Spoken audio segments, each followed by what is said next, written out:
Okay, let's be a little bit more positive. Let's talk about the Pacers. They nabbed a pair of wins this weekend. They salvaged their record as their tough stretch looms. This two-game win streak may very well salvage the season and reverse the momentum of it, right? They beat the 76ers and they beat the Pelicans, and we're going to talk about what they have coming up because there's a lot of difficult games on the schedule looming truly on for the Pacers as we get through Christmas and New Year's. The 76ers game, I want to talk about that one first. The Pacers in this game, and the second I watched this game, I was so excited to talk about it because they did everything I said they'd need to do to beat a talented team. They won the turnover battle. They clamped around the perimeter, right? They held the 76ers to under 50% from the field. We know how they've been vulnerable from three and from the field as a whole against opposing teams from a shooting perspective. And Tyrese Halliburton went off, right? He had 32 points and 11 assists. He had 7 threes, 4 of them occurring in the first quarter. That contributed to a strong start and a consistent finish. And we talked about how the Pacers have struggled to start the game off well. They've struggled to jump out to a lead, and they've let up early leads to teams like the Raptors, and they just continue to play consistently, and they keep that lead. They maintain it, and then they end up winning the game. Pacers had the strong start. They had the early lead. Tyrese Halliburton performed like the star he should be. The perimeter defense was much better, and they won the turnover battle, and that's how they beat the 76ers. Yes, it's true that the Sixers were injured, right? Jared McCain, I believe, has a meniscus tear, MCL, something along those lines. He's going to be out for a long time. The 76ers are concerning because their starting five is unbelievable. Paul George, right? Tyrese Maxey, Joel Embiid, and Jared McCain. They should be a playoff team. They should be a top 4 seed in the East. They're not, primarily because of injuries. They haven't been able to get all 4 of those players on the floor at the same time for 30-plus minutes, right? They did it one time against the Bulls, and they won. So when those 4 players, and really when that big three of Maxey, George, and Embiid, when they play together, they win.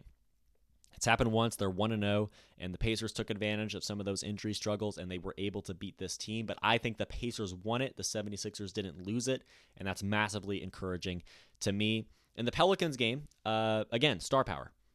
Tyrese had a double-double again, right? 21 points, 10 assists. Consistent production from a star is what we want to see. We've been talking all season about how Tyrese Halliburton has struck. He's supposed to be one of these star players in the NBA that elevates their team and lifts them to an opportunity to contend for the playoffs and contend for a championship. Halliburton hasn't been doing that. Now he has. 2 games in a row, right? He has another double-double. He has another 20-plus point performance, and that's especially helped by the fact that Pascal Siakam also put up 22. He led the team in scoring in this game. If Tyrese Halliburton is playing like a star, if Pascal Siakam is playing like a star, or at the very least a very strong supporting cast member, and if the rest of the team is gelling and working around them, the Pacers are going to be great. And that's exactly what we saw last season, right? Tyrese Halliburton was awesome game after game. Pascal Siakam was playing well. And then you see this supporting cast where Andrew Nembhard, TJ McConnell, Miles Turner, they can all work in their own ways on their own areas of the floor, and the team can have success as a whole. But it starts at the top with Halliburton and Siakam, primarily Tyrese Halliburton. 2 games in a row, Tyrese Halliburton played well. He was successful. And what do you know? The Pacers won both times. I understand this is against bad teams, but it's encouraging signs that we can carry with us as we move forward through to the rest of the season. The defense, they held the Pelicans to 14 points in the second quarter, 2 points over the course of that final 2 minutes of the first half. Ended the game with 9 blocks as well. Miles Turner had 4. The defense has looked great, right? Again, 2 games in a row. The defense looked good. They, again, holding the Pelicans to 14 points in the second quarter. And again, I understand the fact that the Pelicans are bad, right? They're one of the worst teams in the league, certainly one of the worst teams in the East. I understand that. But the Pacers have had struggles against even bad teams defensively. We saw that stretch the other week where they lost to the Hornets, they lost to the Nets, right? They lost to, and especially down the stretch in that Nets game, defensively they collapsed, right? The Raptors they've lost to twice. That's another bad team that they've just let run up the score on them. Finally, they've locked down against a team like the Pelicans, holding it to so little in the second quarter, allowing the Pacers to pull away. Again, an early lead, taking control of the game, and then maintaining that lead, and mainly just preventing the other team from doing exactly that is exactly how the Pacers have won 2 games in a row as well. And the last thing I want to point out is the return of Andrew Nembhard, because Nembhard came back in this game. He's freed up the guard play a lot. It's not just about Nembhard making plays. It's not just about Nembhard producing. It's about him relieving the pressure on every other guard and every other member of the backcourt to produce at that same level, right? If Nembhard is playing well, everyone else has a little bit less pressure to play well. We see this a lot of times with there's certain guys on certain teams that succeed as a supporting cast member. They succeed as the second best player. They don't have to be a role player necessarily. They need a star in front of them, like Tyrese Halliburton maybe, to do the majority of the work, put the majority of the effort in, and then they can work as that number two. There's always players that are very good number twos in basketball. Andrew Nembhard coming back in the backcourt, he scored 17. He did very well on defense as well. He's been a key defensive piece in the backcourt, really, again, helping with some of those opposing team shooting percentages as well. He had 17 in this game, and that allows everyone else in the backcourt to say, okay, that's 17 more points that we are not tasked with, right? And they can work, and then 13 or 10 or 9-point performances are a whole lot more beneficial and a whole lot more acceptable when Andrew Nembhard is hitting, when Tyrese Halliburton is hitting, when Pascal Siakam is firing on all cylinders as well. The return of Andrew Nembhard frees up the guard play. It relieves a lot of that pressure and allows the team to work better as a whole, and that was very evident in this Pelicans game, and I'm excited to see that effect continue throughout the rest of the season. The main thing is consistency, right? This can happen in one game and we won't think much of it. This happened twice in a row. And granted, it was twice in a row against bad teams, but 2 straight strong performances for Halliburton, 2 straight strong defensive performances for the team as a whole. Andrew Nembhard is back. He's going to be successful. The Pacers might be turning things around. And this lull in the schedule where they play the 76ers and the Pelicans, picking up 2 wins, not allowing yourself to drop another game to another bad team, allows the Pacers to have some breathing room in the standings and allows them to work forward and work towards the improvement up to this very difficult stretch of games down the line as we wrap up December, where the Pacers have the opportunity to be inflicted with some major losses against some big-time teams. Where are they in the standings? The Pacers are 12-15. They're 8th in the East at the top of the 8 to 12 logjam, rather. So there's 8, all the teams, 8th, 9th, 10th, 11th, and 12th, they all have 15 to 16 losses, right? Very short margin there, all 11 points back, 11 to 12 wins back of the first place, right? Which isn't all that important, but it indicates that 8 through 12 is very tight.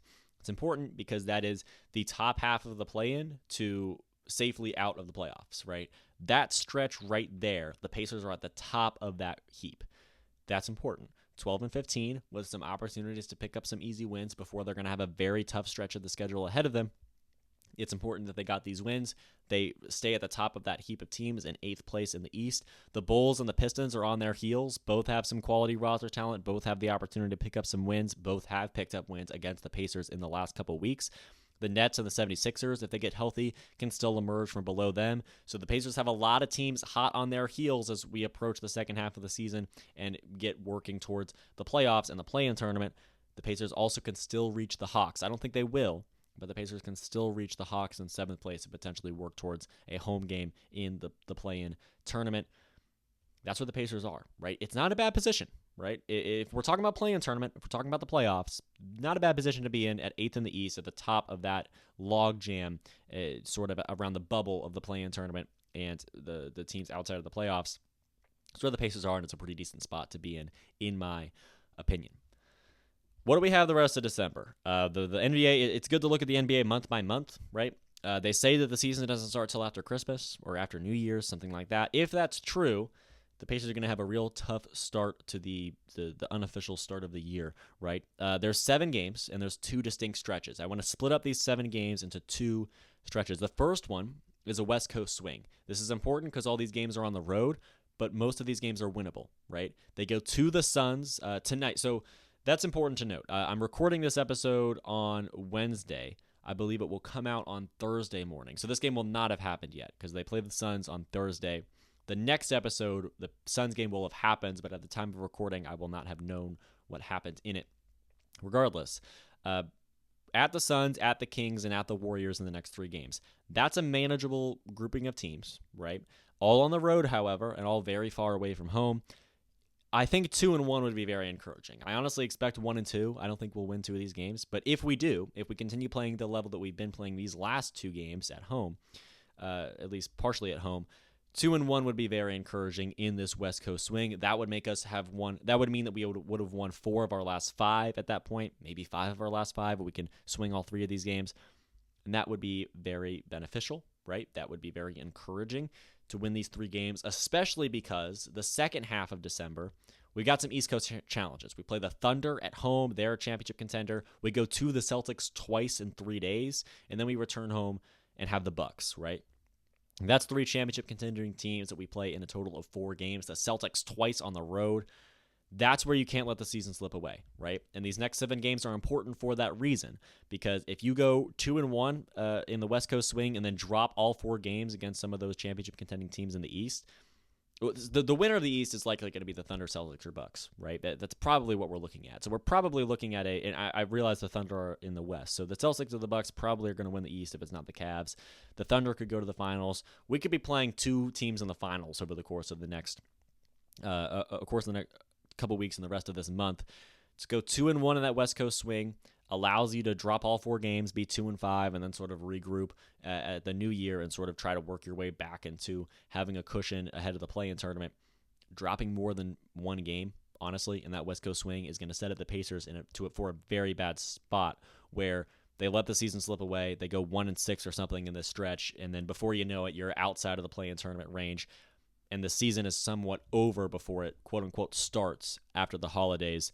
I want the Pacers to keep the playoffs squarely in mind. We may have to, after this stretch, at the new year, we're going to have a very important conversation because we might have to adjust expectations of the Pacers and what we think they're going to be capable of moving forward if they go 1-6, 0-7, 2-5 in this stretch against some very quality opponents. We may have to adjust the discussion of them and whether or not they are a playoff team and if we should expect that from them, or if they're a team that's in a rebuilding year that we should just look for some positives that don't necessarily correlate with winning games. Either way, this next stretch is going to be very, very difficult. It's going to be very interesting throughout the rest of the December, and I'm excited to see if the Pacers are going to be able to get healthy, get some easy wins, and pull away from this pack of average teams, because if they fall by the wayside, the season might be over before it barely starts.